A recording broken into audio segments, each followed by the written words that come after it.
All right, got set up down here. I'm gonna start off with a little orange jig. This color of water, that orange really pops early in the morning like this. So I'm gonna run that through here and see how we do.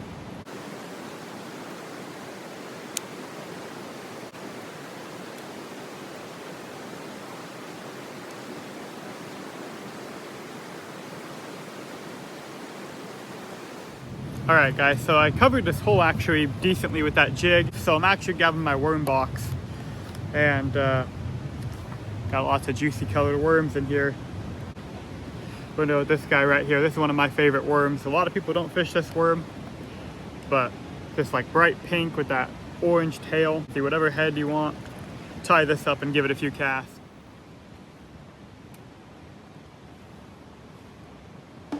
See if I can get something fired up.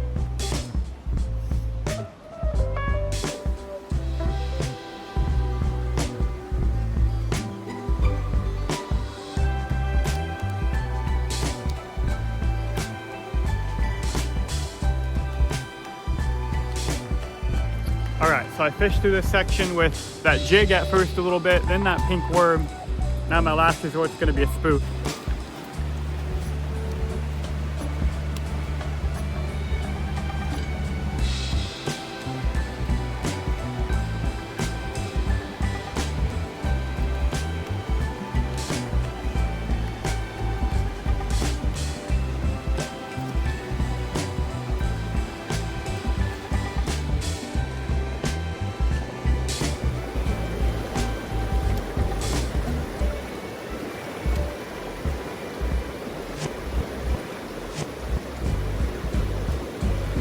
All right, got down to the next hole. Just did a battery swap on the GoPro, so we should be good for this hole. And this hole, I'm starting off with a little jig that I tied up. Just simple, very simple, pretty small profile jig. Probably fish a lot of this water with a little jig and then come back and hit it with that worm and spoon. There we go. Drop it over there. Fish.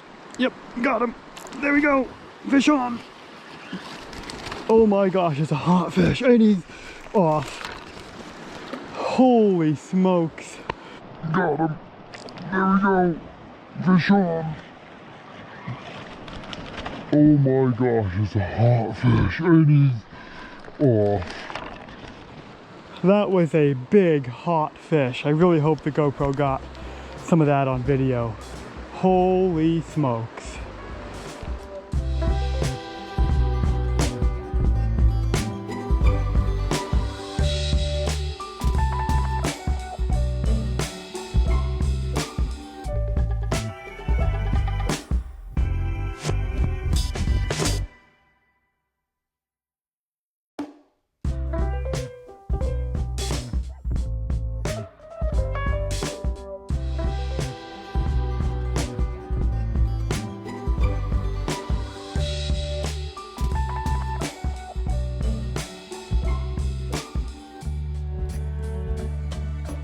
All right guys, we got one on. We got another hookup, second hookup of the day.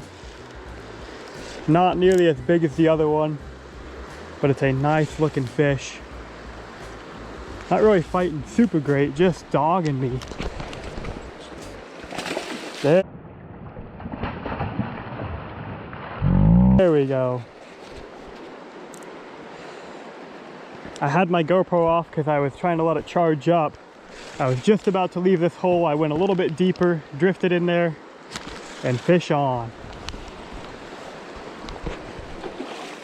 Nice chromy winter, baby.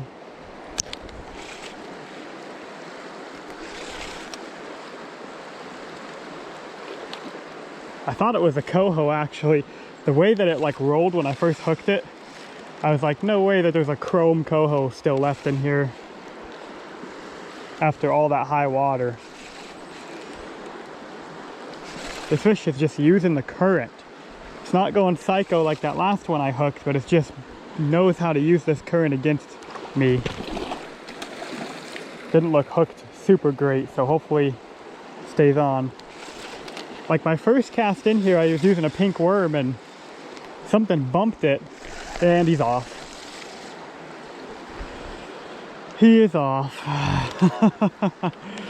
What is going on today? That's all right. I saw that one, had a good fight, but I had something bump a pink worm in there, switched to a jig, and I was like, oh, I'll just take a few drifts with a jig, and there he was. It's another jig I tied up, pink and white. Oh, how did it just, I don't know what's going on today. Well, that's 2 fish hooked though. I can't count that one as landed, but I almost want to, because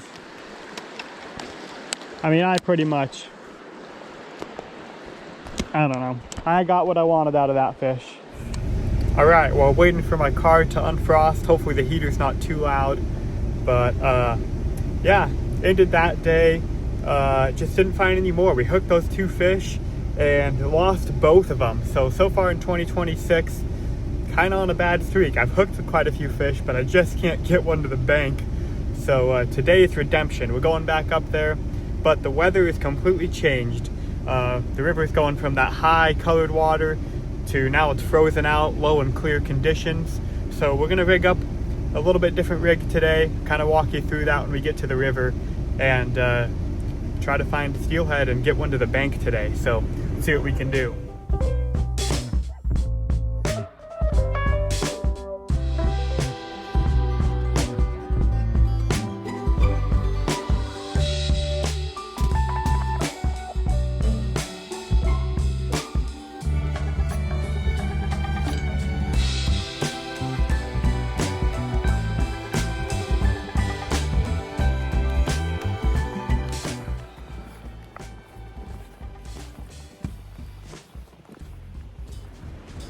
All right, guys, so just got down here, and I know it's going to be a little boring because a lot of these camera shots are going to be the same on the same river today, but really trying to get my revenge on this river and actually land a fish. So that's why we came back. The water is on the lower and clear side, so I might end up switching my techniques, but right now I've got a slip bobber on. Gonna start out with a worm. This is a nightmare, kind of reverse nightmare pattern, addicted worm. Gonna trim it down a little bit, run it on a jig head. All right, got rigged up, so I got my bobber. And I don't talk about this a lot, but I do paint my bobbers a lot just to be a little more natural on these smaller creeks. 3/8 ounce bob, or that's a 1/2 ounce float actually, 3/8 ounce weight, 20-pound leader to an addicted nightmare worm. Look at that thing. A lot of people shy away from worms in clear water, but sometimes the cold, low, clear water, sometimes that worm can really wake them up.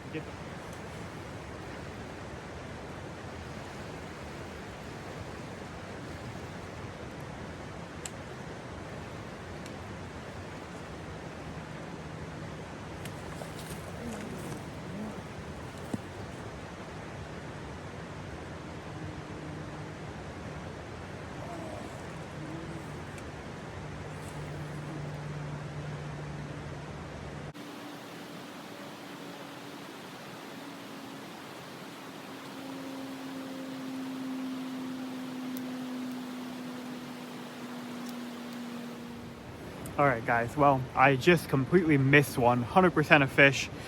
Bobber was going through there, drained, set the hook, and whiffed him. And a lot of times on worms, you wouldn't believe how many fish I miss on a worm and then either switch colors or go back through there with something else and hook a fish. I don't know, I think it's just a bigger profile. You get a lot of short bites on the worm. 100% just missed one. But I'm gonna actually rig up a different bobber setup. So I've got this 1/2 ounce kind of Bomac setup, and it's not sliding very good. The water's pretty clear. I'm gonna try something a little different today. I'm gonna run a fixed float setup on my bait caster. So I have my braided line and I have my float set up on a bumper. And I'm gonna show you a trick. What's really nice about running a bumper like that is I can take this, so I have about a, 6 feet bumper with my float, but I'm gonna go up to the top of my bumper and I'm just gonna cut that bumper off right at my braid. And what that does is it saves your whole setup. So I can cut this off like that. And now I've got this whole setup still, bobber stuff, everything is all set up, ready to go. So if I wanna put this back on, All I have to do is retie on this bumper and you're back to fishing that setup. But I'm gonna pull out a completely different setup and show you guys how to rig it up.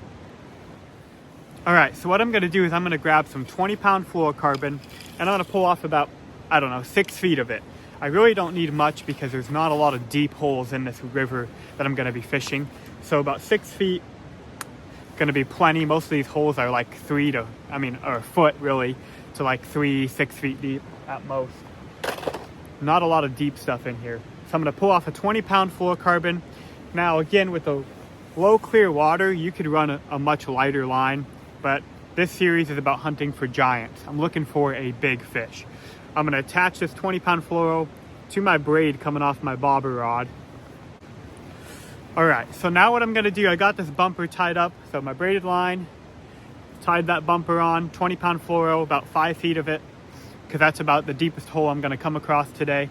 What I'm gonna do is I'm gonna take an addicted fixed float. And these floats are awesome. These floats are some of my favorite floats, but you don't wanna fish them in all conditions. So today we're on a little tiny creek, low clear conditions. That's perfect for these little fixed floats. If I'm on a bigger river, I need that sliding float. I need the heavier weight on there to really get my gear down. But a river like this, little fixed float looks good. So I'm gonna get this wet. Helps if you get these wet a little bit. And you just take a little surgical tubing that comes in there. Gonna slide that up onto my line. Then there's a little hole here in this float. I'm gonna slide my line through that little hole. Comes out the bottom. And then there's another piece I have here on the bottom of that tubing. It helps if you get it wet. If you get it wet, it slides much easier. So dip it in the river or spit on it. But when it's cold out especially and you're trying to do this, it's difficult. So slide this other piece of tubing on my line as well.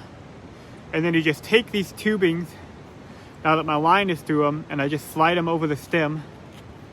So the bottom one there, grab the top one here,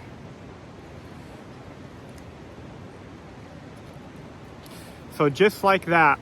Now I have this float on my line, and now to adjust it, all you do is slide it up and down on this line. And then I'm just gonna go down below here and tie on a jig head and a worm, and it's as simple as that.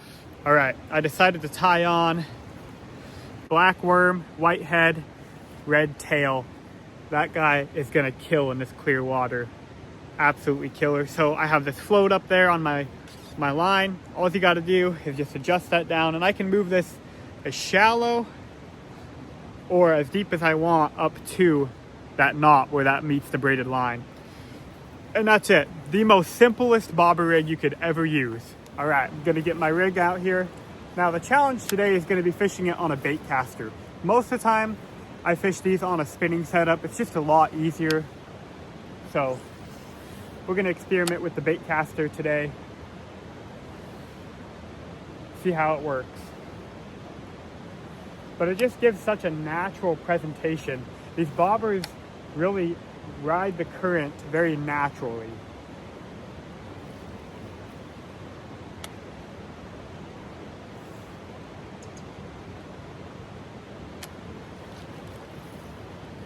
Got to go a lot deeper than that, but there we go.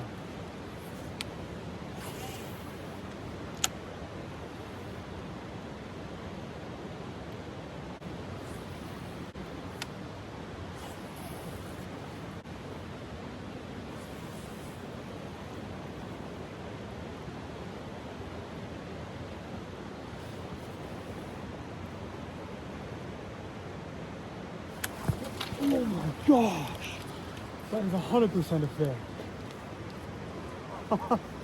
I've missed him twice now. Are you kidding? Right in the same spot I said earlier that I missed him. There he was again.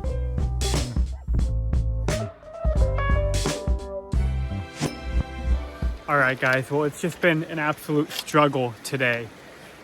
That first hole this morning, I had a bobber down on the worm, completely whiffed, went through there, I don't know, a dozen more times, tried different colored jigs, different worms, finally put a black worm on, bobber down and missed it again.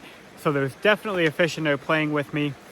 Then my guides got so frozen on my bait caster that I couldn't use it. So I pulled out my center pin rod, went down to a hole with a jig, and bobber drained right in the meat of the hole, probably 5 foot of water. I was only set about 2 feet deep. Bobber drained, set the hook, and it was just heavy for a second and then gone. And then I went through there with a bunch of different, worms and jigs. Didn't touch anything. So now, up at this hole here, probably got an hour left to fish. I think, it's just been too cold today. I think these fish are just lethargic. I'm going at them with the bigger presentations, looking for a bigger fish. Because this series is about finding that bigger fish. And I'm staying away from a lot of the little beads, which may have got me hookups. But the thing with the little beads is you lose so many fish. And, normally your hook to land ratio is way better on a worm and a jig. But I don't know. So far, this series, it's not really going that way for me. So, and today is just much colder. We haven't really had that cold of a winter. And today, got up here and it was frozen. The car was frozen this morning. And I think these fish just aren't ready for it. Their water dropped pretty low, so they're just kind of hunkered in.